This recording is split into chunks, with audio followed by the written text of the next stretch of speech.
Oke, kembali lagi di Sok Jadi Pandit dan kali ini gua mau membahas dua pertandingan. Yang pertama itu Manchester United, yang kedua adalah Real Madrid. Tapi sebelum kedua pertandingan itu, update dari beberapa pertandingan lain. Tottenham Hotspur menang 1-0 berhadapan dengan Luton Town. Ini gue juga tadi sempat nonton sih sekilas, terutama di babak kedua ya. Tottenham main dengan 10 pemain setelah si Bisuma itu kartu merah juga karena diving, benar-benar nggak perlu sama sekali, tapi mereka bisa curi satu gol. Setelah itu bahkan Luton itu menggempur mereka ya, menggempur Spurs. Beruntung nggak ada gol yang mampu diciptakan oleh Luton, dan ini 3 poin yang penting. Sementara mereka ada di peringkat pertama. City sama Arsenal belum main. Kalau City main terus menang nanti lawan Arsenal kan, itu poinnya 21 bisa nyalip lagi. Tapi kalau dua-dua kehilangan poin, misalkan imbang, Spurs akan menjadi pemuncak klasemen untuk setidaknya sampai jeda internasional. Oke. Terus Chelsea juga menang telat 1-4. Chelsea juga menang 2 kali beruntun semenjak mereka dibajunya dari sponsor. Di situ mereka menang 2 kali beruntun, 2-0 waktu itu, sama saat kali ini 1-4. Jadi ini juga Chelsea juga bagus, dan semoga Chelsea ini bangkit ya. Gua nggak mau ngelihat Chelsea apa namanya kalah terpuruk terus. Chelsea maupun MU itu harus bangkit karena memang posisi mereka itu nggak layak sebenarnya berada di peringkat yang sekarang. Oke, peringkat 10-11 kan nggak layak. Nah, kita ke MU. MU menang 2-1 berhadapan dengan Brentford. Comeback dramatis sekali. Dramatis sekali. Mereka cetak gol di menit 93 dan 97 dari McTominay. Nah, dari starting eleven sebenarnya perubahan itu dilakukan di lini belakang. Onana penjaga gawang, Johnny Evans, Maguire dua center back, Lindelof di kiri ya, terus dengan Dalot di kanan, terus Amrabat, Casemiro di tengah, Rashford, Mason Mount dan juga Bruno Fernandes. Bruno Fernandes kali ini main sebagai gelandang kanan lagi, dan Højlund. Nah, di babak pertama sebenarnya biasanya MU itu main bagus di babak pertama 10-20 menit awal. Tapi di pertandingan kali ini di babak pertama full ya, MU itu nggak main bagus. Ya, mereka tidak pegang bola, bahkan mungkin 10 menit itu bahkan Brentford itu lebih banyak ball possessionnya. Baru di menit 16 ke atas di situ MU mulai ngurung, tapi ya justru mereka kebobolan. Ya kan, kebobolan pertama di menit 26 lewat kesalahan dari Casemiro, dia passing kerebut, muncullah gol tersebut. Ya walaupun harusnya Onana itu bisa save ya, karena itu bolanya benar-benar ke arah tengah. Positioning ini dia jelek yang pertama, yang kedua handlingnya juga jelek, save-nya juga jelek. 1-0 layak ketinggalan. Setelah itu juga MU ya cuma dapat shot on target satu dari Marcus Rashford. Di babak pertama bahkan shot lebih banyak Brentford dibandingkan MU. Nyaris-nyaris yang setengah-setengah peluang yang dari jauh melenceng tipis dari Mbeumo itu juga ada dari Brentford. Nah, di babak kedua Casemiro ditarik, Eriksen masuk. Nah, MU lebih lebih ngurung dari awal, dari detik awal sampai detik akhir.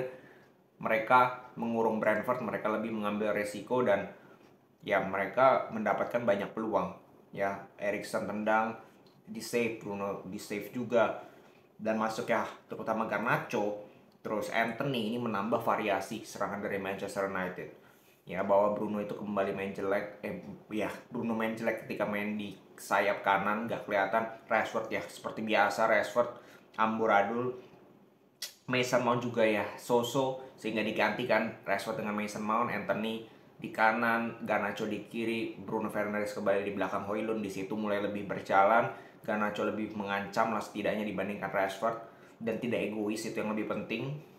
Mereka sempat dapat gol dianulir kan, Martial juga masuk di menit 71 menggantikan si Lindelof. Jadi mereka bermain dengan lebih terbuka lah, ibaratnya seperti itu.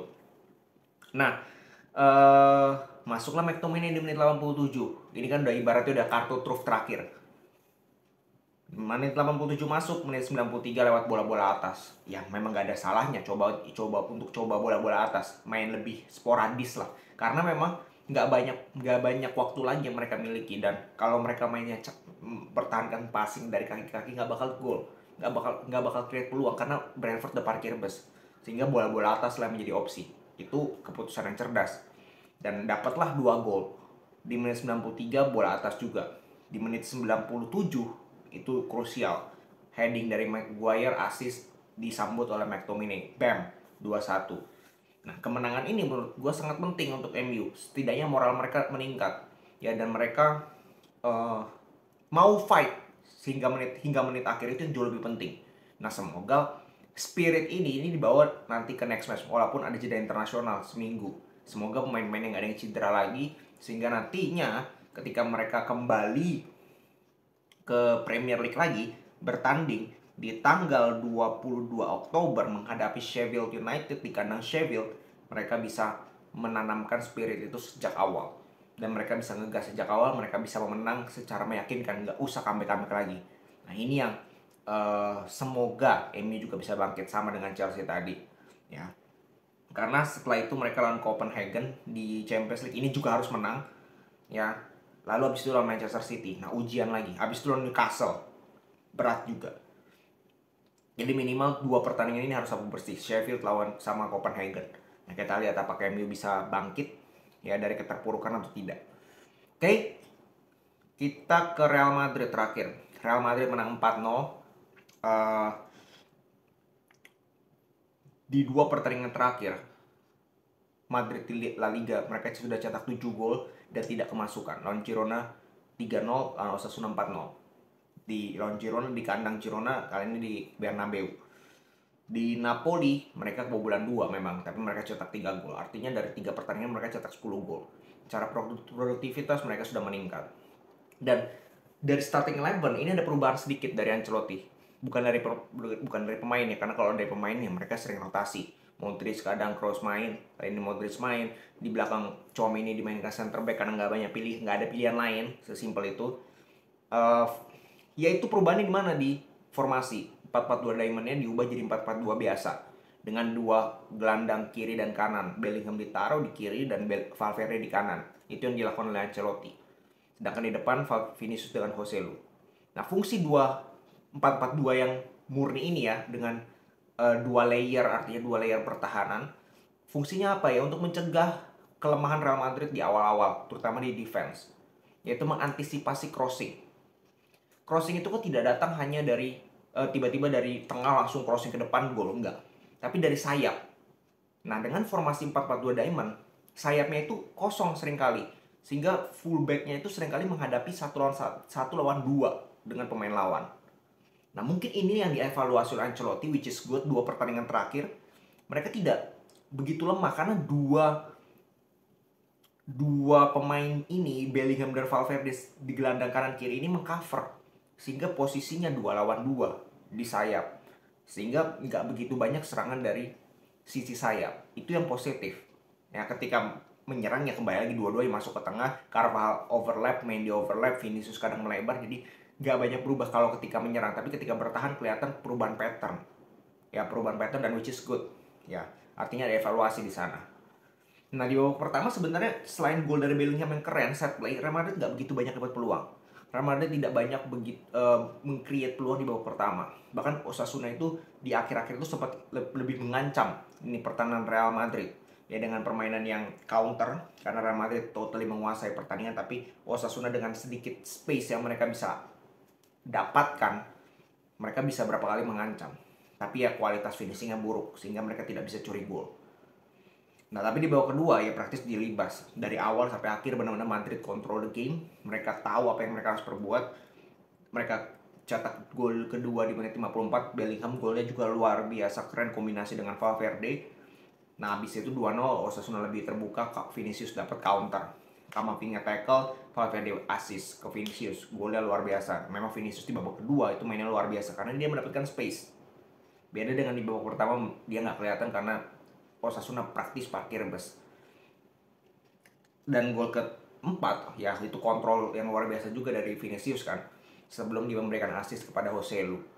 Nah, Joselu di pertandingan kali ini banyak sekali dapat peluang, tapi finishing kualitas Joselu nggak bisa kita harapkan Joselu ini bisa menjadi Benzema, itu jauh sekali. Memang dia cetak 5 gol sementara Tapi dia bukan Benzema. Ya dia begitu banyak peluang yang dia dapatkan. Harusnya dia mungkin bisa lebih banyak golnya daripada Bellingham karena peluang lebih banyak. Tapi kenyataannya dia tidak menciptakan banyak gol juga, hanya 5 gol. Dari begitu banyak peluang yang dia dapatkan, penalti aja nggak masuk, tendang ke tengah. Jadi ya untuk Joselu ya gini-gini aja. Selama dia bisa cetak satu gol ya it's okay. Tapi kalau dia diharapkan misalkan di laga-laga penting dia jadi penentu, gue sih nggak yakin. Ya gue sih nggak yakin. Modric main luar biasa. Bellingham ya nggak usah bahas. Valverde main luar biasa by the way. Tchouaméni main center back juga luar biasa. Jadi hampir semua pemain Real Madrid bahkan di Footmob itu starting 11-nya semuanya hijau, nggak ada yang kuning sama sekali, nggak ada yang di bawah 7. Jadi ini kemenangan yang sangat luar biasa bagi Real Madrid, main di kandang, dan setelah ini ada jeda internasional maka mereka akan dipucuk sementara untuk 1 minggu 2 minggu ke depan sampai 20-an Oktober. Di situ mereka akan main lagi. Dan ya segitu dulu pembahasan kali ini dengan Manchester United yang comeback dan Real Madrid yang menang telak 4-0. Salam sepak bola.